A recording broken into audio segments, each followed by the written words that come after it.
এটা বলবেন না যে আমাদের সংস্কৃতি নারীদের অপমান করে। আমাদের সংস্কৃতি তো বলে যেখানে নারীদের সম্মান করা হয় সেখানেই দেবতাদের বাস। আচ্ছা, তাহলে নিশ্চয়ই ভারতীয় ঘরগুলোতে দেবতাদের বাস হয় না। এখানে নারীদের কোথায় সম্মান হচ্ছে?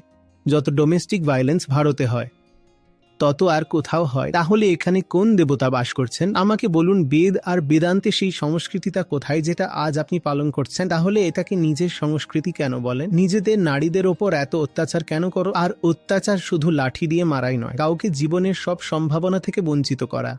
এটা কি ছোট অত্যাচার? এখন সামান্যই বাকি আছে, বেশিরভাগই আমরা ভুলে গেছি। আজ আমাদের কাছে নারী মানে শুধু পায়ের জুতো, ভোগের বস্তু। ভোগ করো, তাকে ভোগ করো। কিন্তু নারীদের অপমানের দৃষ্টিতে দেখার এই যে সংস্কৃতি, এটা ভারতে ছিল না। এটা ছিল যারা ভারত আক্রমণ করেছিল তাদের, যারা নারীদের জিনিস আর পশুর মতো করে দেখত। কিন্তু আমরা সেই সংস্কৃতি গ্রহণ করে নিয়েছি। আমরাও নিজের নারীদের নিচু চোখে দেখা শুরু করেছি।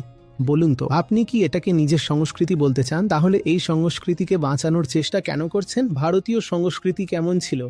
পুরনো গ্রন্থগুলোতে গিয়ে দেখুন, সেখানে এমন এমন এমন সব নারীদের পাবেন যারা আজ থাকলে আপনি তাদের বাঁচতেই দিতেন না।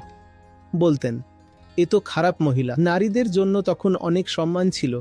ওটাই ছিল আপনার আসল সংস্কৃতি। আর আজ আপনি সেখান থেকে অনেক দূরে চলে এসেছেন।